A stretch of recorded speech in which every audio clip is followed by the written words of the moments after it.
What's going on, guys? Welcome back to the Adventure Outpost. Another weekend is coming on, and it's once again time to talk those juicy box office numbers. I know it's been a while since we've done one. It has been a minute. 2 weeks ago, I got married. Didn't have the energy after that whole weekend to do one. It happens. And then the weekend after that was 4th of July weekend. Couple that with work and 4th of July activities, I again did not have the energy to put forth another video. So we took 2 weeks off. We're back now. We're diving back into it. We got so much good stuff to get into and talk to. So we're not going to waste any time. We're going to dive right into all that good stuff. Quickly, as always, hit that subscribe button, hit that like button, drop some comments down below. Let me know what you've been seeing in theaters recently. And without further ado, let's dive right into all that good stuff. We start, as always, with our 2023 box office chart. We take a look here at the chart.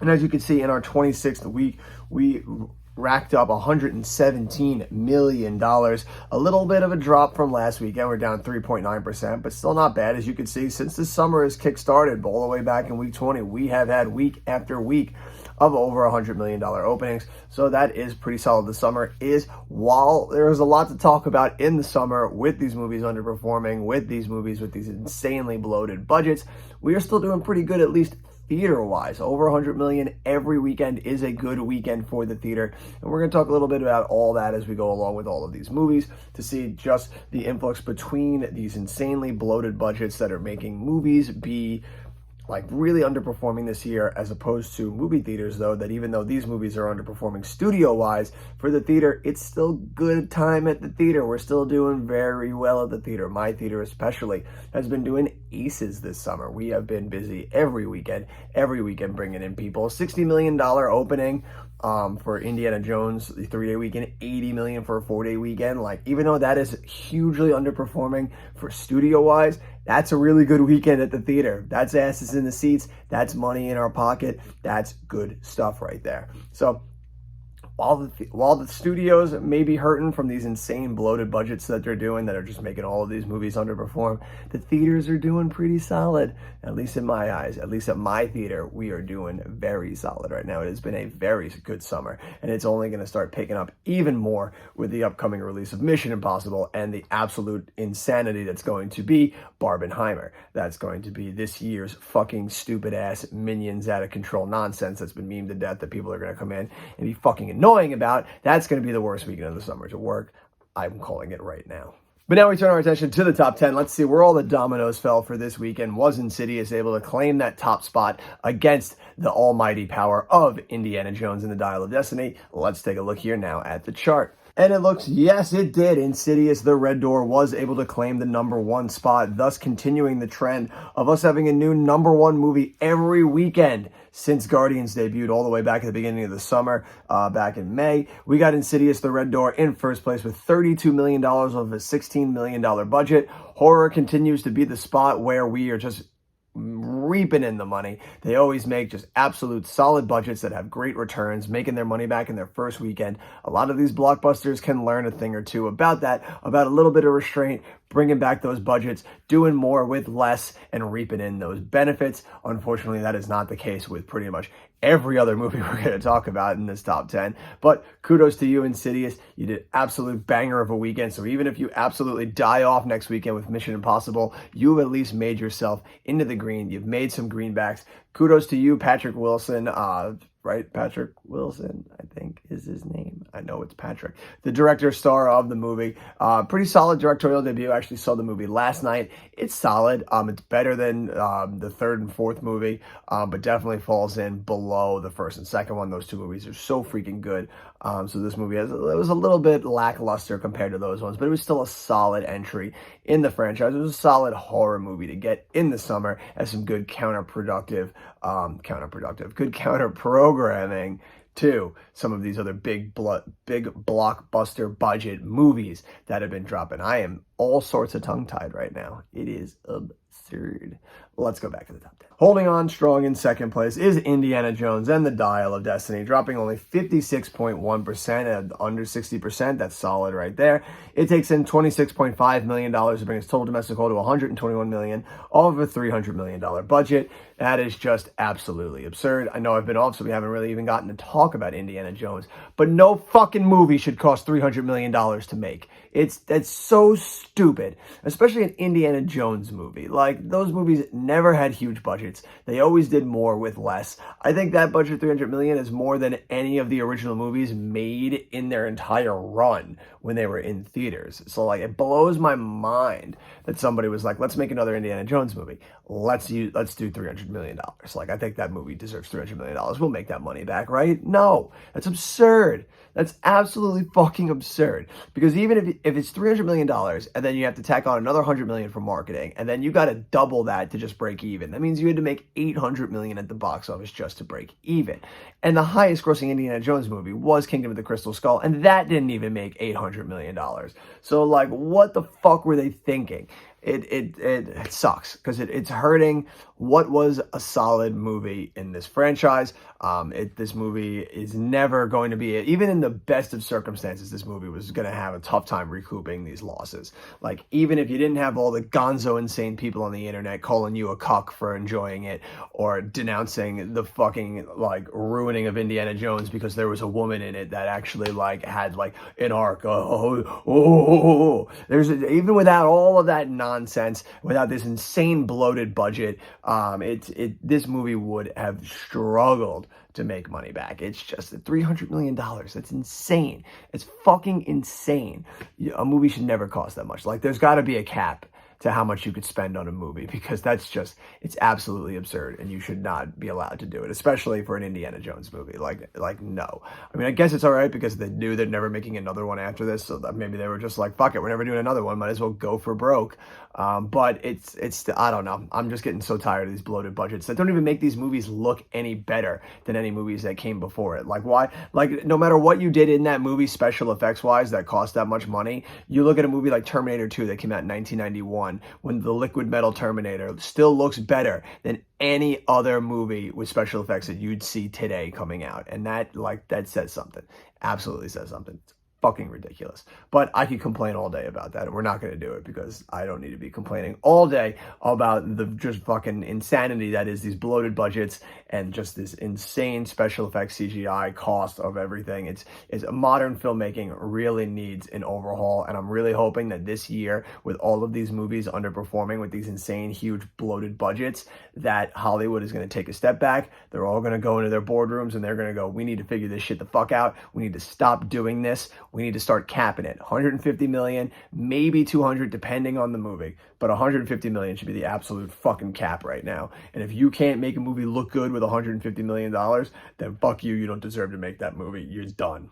In third place is the new movie Sound of Freedom, made $18 million off a $14 million budget. This movie is just cruising with really good word of mouth right now. Everybody who sees it always is just applauding it right now, so it's doing really well. I had never even fucking heard of the movie. This was one of those movies that came up out of nowhere. I never even heard of it, and then suddenly July 4th weekend, they were like, Sound of Freedom's coming out, get your shit ready, people want to come. And I was like, what do you mean people want to come? No one's even fucking heard of this movie. And then it dropped, and everyone's coming to see it, and it looks solid. I'm hoping to go get a chance to go check it out one of these days, maybe on my day off or one of them. I do want to go check it out. The positive word of mouth and the buzz around it always makes me want to go see a movie that's getting really good critic reviews and audience reviews.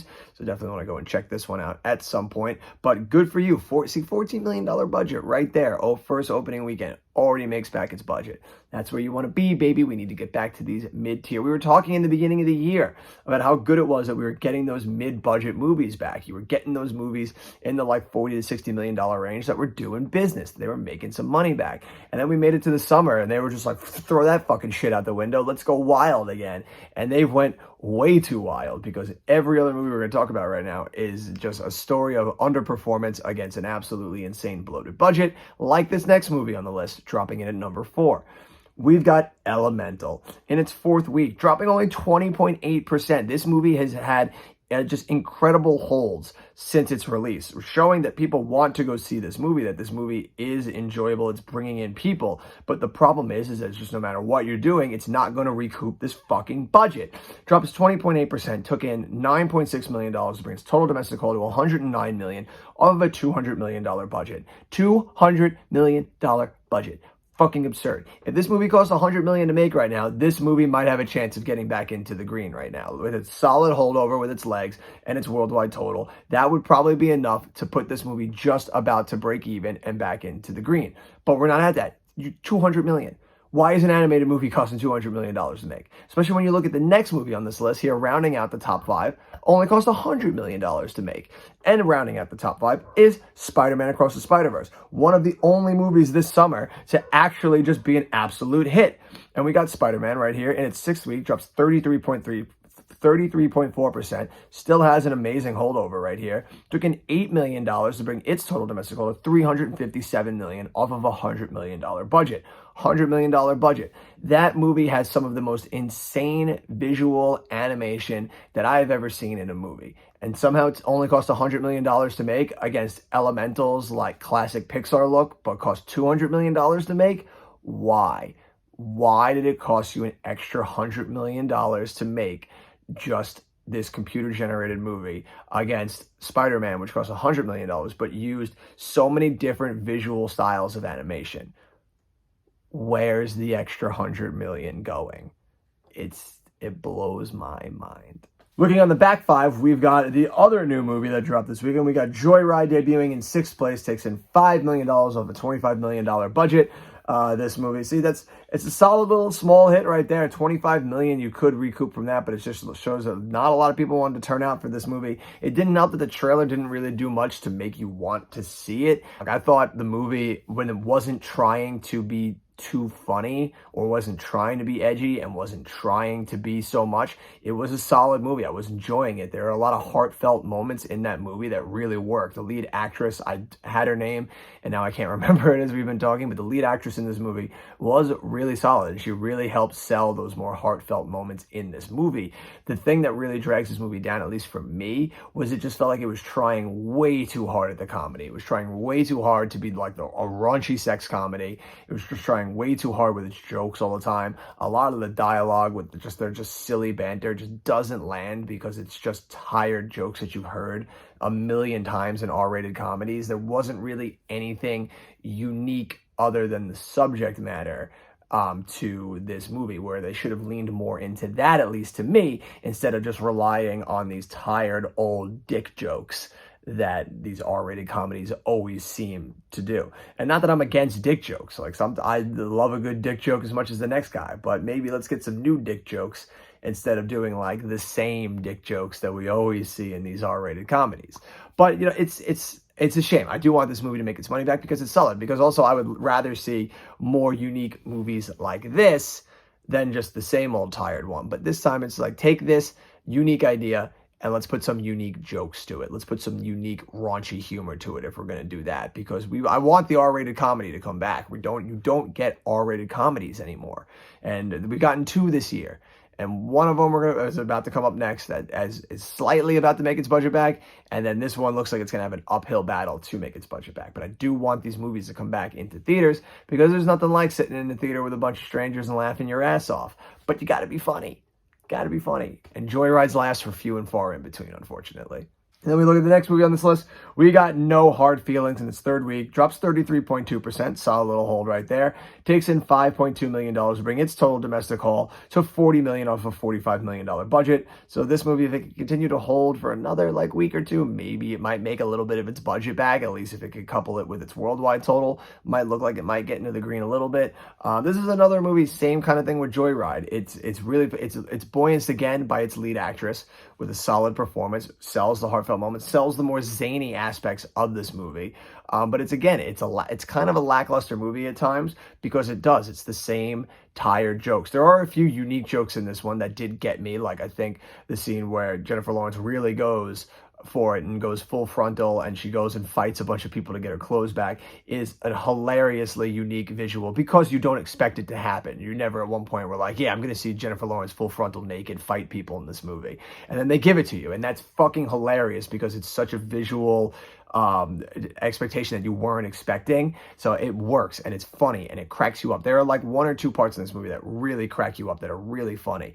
But then it's another case like Joyride, where it's a lot of recycled and tired jokes that you hear and see all the time in R-rated comedies, especially in today's day and age where like everyone wants to be offended by any joke you make, so they always try to tell the same tired joke because they know like, oh, that won't offend people, so we'll just recycle that one to the well over and over and over again. So these two movies kind of go hand in hand with each other, where it would have been nice if they pushed a little bit more of the raunchy aspect and like pushed the envelope a little bit more, and then also just decided to just say fuck it and tell some fun, unique jokes. So these movies are kind of both in the same boat, but still glad that they got released in theaters. I love anytime you can get movies like this released in theaters. It's good for us. It's good for us moviegoers that like to go and check out everything, that want every genre to flourish in the theatrical market. So still happy these movies came out, but need a little tinkering. In 8th place is another big, huge budget movie. We got Transformers Rise of the Beast in its 5th week, drops 32%, takes in $5 million, bringing its total domestic total to $146 million of a $200 million budget. Another movie, much like Elemental, much like Indiana Jones, just struggling to recoup that insane bloated production. It's insane that every single movie this year has just had these big blockbuster budgets. Just fucking absurd.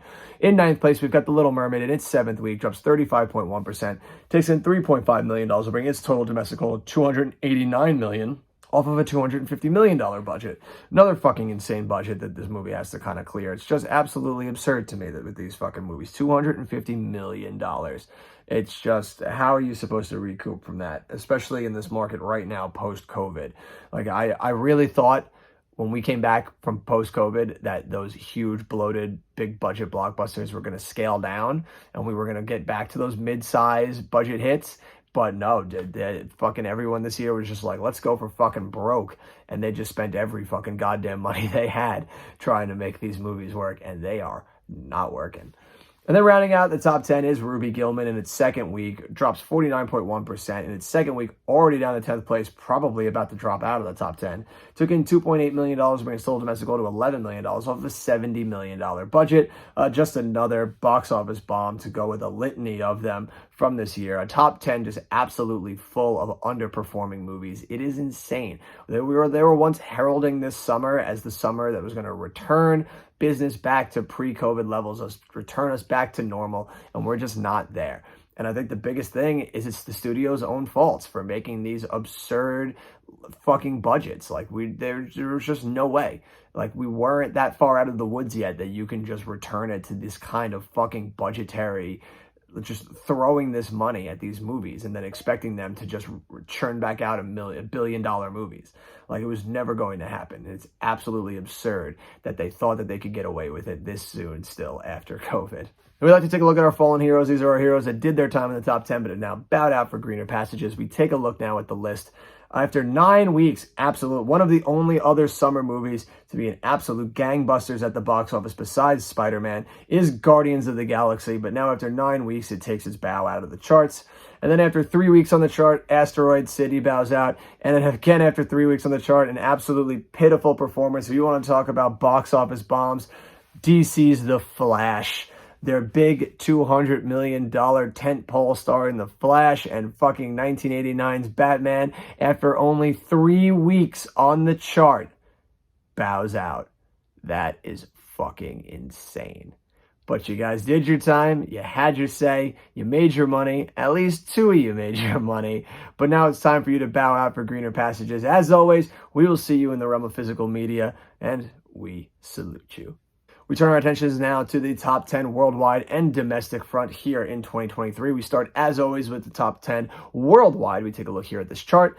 In first place for now and for all eternity in 2023 is going to be the Super Mario Brothers movie with $1.351 billion. I just don't see any other movie coming fucking close to that this year. In second place, you've got Guardians of the Galaxy Volume 3 with $839 million. Fast X in third place with $721 million. Full River Red with $673. Spider-Man Across the Spider-Verse up into the 5th spot here. Manages to cross the $600 million line. It is now sitting at $642 million. Super impressive there for that movie. We got The Wandering Earth 2 with $604 million. The Little Mermaid finally managed to cross $500 million with $542 million. Ant-Man and the Wasp Quantumania with $476. Debuting on this list was this random foreign movie, Lost in the Stars at $441 million. And rounding out the top 10 is John Wick Chapter 4 with $432 million. The debut of Lost in the Stars was enough to knock out the previous 10th spot, which was Transformers Rise of the Beasts. Then we take our turn over to the top 10 domestic of 2023. The Super Mario Brothers is also in first spot here, will also remain here. I don't see anything else touching this one with $573 million. Spider-Man Across the Spider-Verse manages to jump up to be the second highest grossing movie domestically of 2023 with $357 million. Guardians of the Galaxy drops to third spot with also $357 million, only a few thousand behind Spider-Man. In fourth spot, we've got The Little Mermaid at $289 million, Ant-Man and the Wasp: Quantumania with $214, John Wick Chapter 4 with $187 million, Creed 3 with $156 million, Transformers Rise of Beasts was $146 million, Fast X with $145, and debuting in the 10th spot is Indiana Jones and the Dial of Destiny with $121 million, good enough to knock out the previous 10th spot, which was Scream 6. We did have a bunch of movies cross into the blockbuster status line this past weekend. A lot of movies crossing the $100 million mark domestically. We take a look now at the list. As you can see, our first 10 are the top 10 for the domestic box office that we looked at. But then we have two more titles to add to the party below that. In the 11th spot was Elemental, finally passes the $100 million mark with $109 million. Scream 6 still on there with $108 million. And The Flash, even though it is bowed out of the top 10, still managed to at least hit blockbuster status domestically before bowing out with $105 million.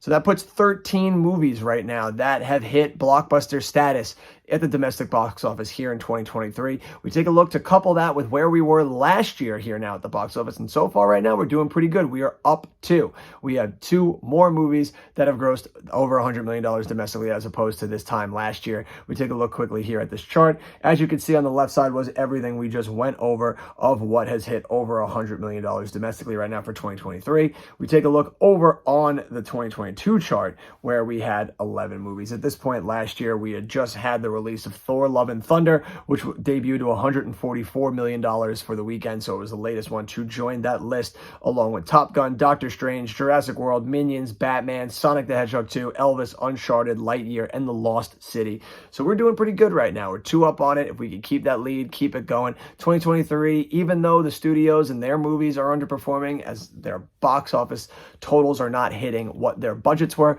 at least here for us at the theater level, we are doing pretty good. We are just killing it right now. 13 movies over 100 million domestically right now. It has been a solid year so far for us, at least theater-wise, and for us theater goers. So studios, you guys got to figure your shit out, but at least for us here at the theater level, we're doing pretty fucking good.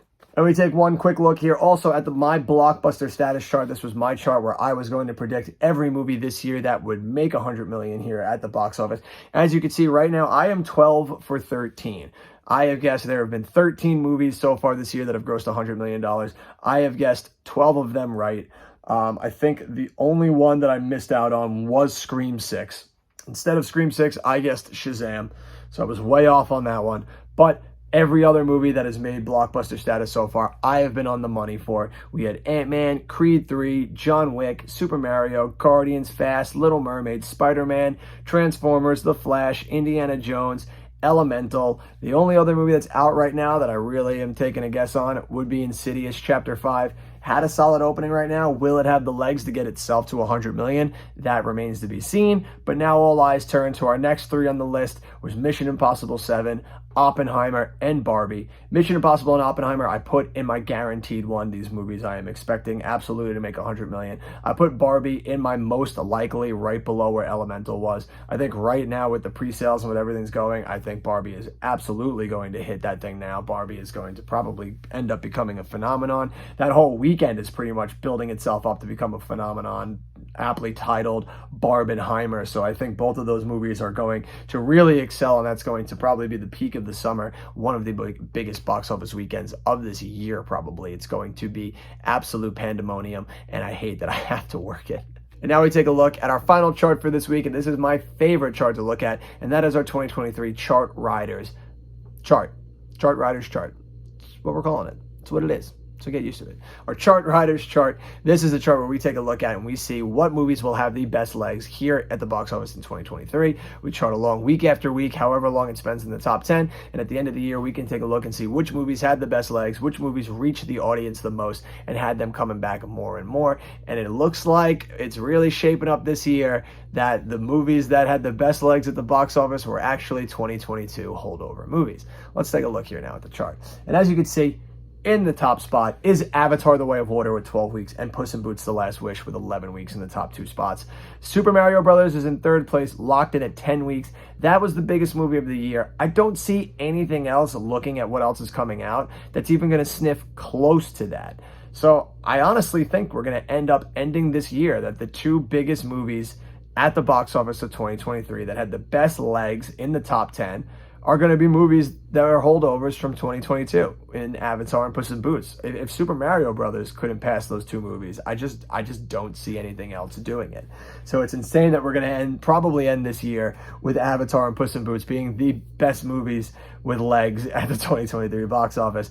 But it just goes to show how well it pays sometimes to put your movie out right around Christmas time, because if your movie is really good and it has the legs, it will cruise through the winter time and it will just continue to just do money and do business and hang around December, January, February, well into the new year. And that's exactly what these 2 movies did. It's just absolutely crazy. The other thing we were all looking at was Guardians of the Galaxy going to be able to match Super Mario Brothers and dive up into those double-digit numbers? It wasn't. It bowed out of the top 10 this past week, so it locks itself in at 9 weeks with John Wick Chapter 4. But that is an absolute stellar performance in the top 10, 9 weeks. Absolutely phenomenal. Locked in at 8 weeks, we got A Man Called Otto and Dungeons and Dragons. The Little Mermaid hanging in the top 10 now for 7 weeks. Does it have enough to hit the 8-week mark and continue that climb? Or is it going to settle and join Ant-Man and the Wasp, which is locked in at 7 weeks? The same goes for Spider-Man Across the Spider-Verse. It is now at 6 weeks. Does it have it in it to get up any higher, or is it going to join the median average of movies that lock in at 6 weeks with Scream 6, Creed 3, Jesus Revolution, Megan, Missing, Air, and Evil Dead Rise?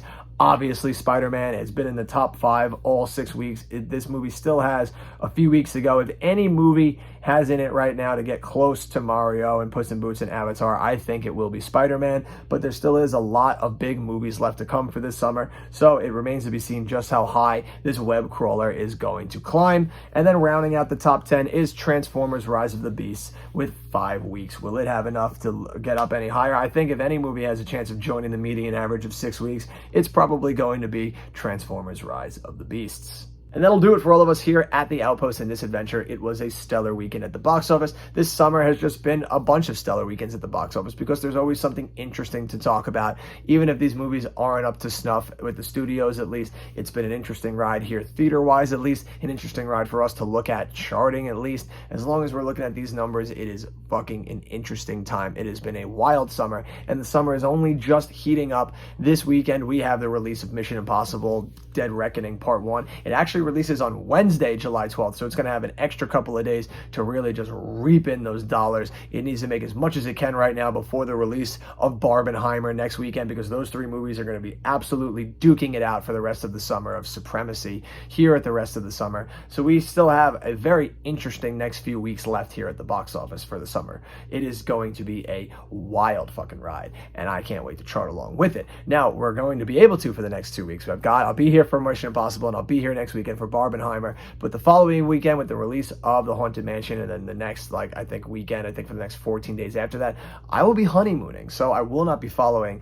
I'll be following along with the box office, but I won't be charting along here with you in these videos. So enjoy. We're gonna have the next 3 weeks of these videos, and then there'll probably be a week or 2 off again because I will be honeymooning, I will be vacationing, I won't be around, but then we'll come back strong and we'll just rip out the rest of August and we'll see where the rest of this summer lies. So a lot of good stuff to look forward to. It's going to be a hell of a ride for the rest of this summer, and I can't wait to chart along with you. But that'll do it for all of us here at the Outpost. Until the next adventure, you have been you, I have been me. These are the movies that we love so much, and until next time, I'll see you at the movies.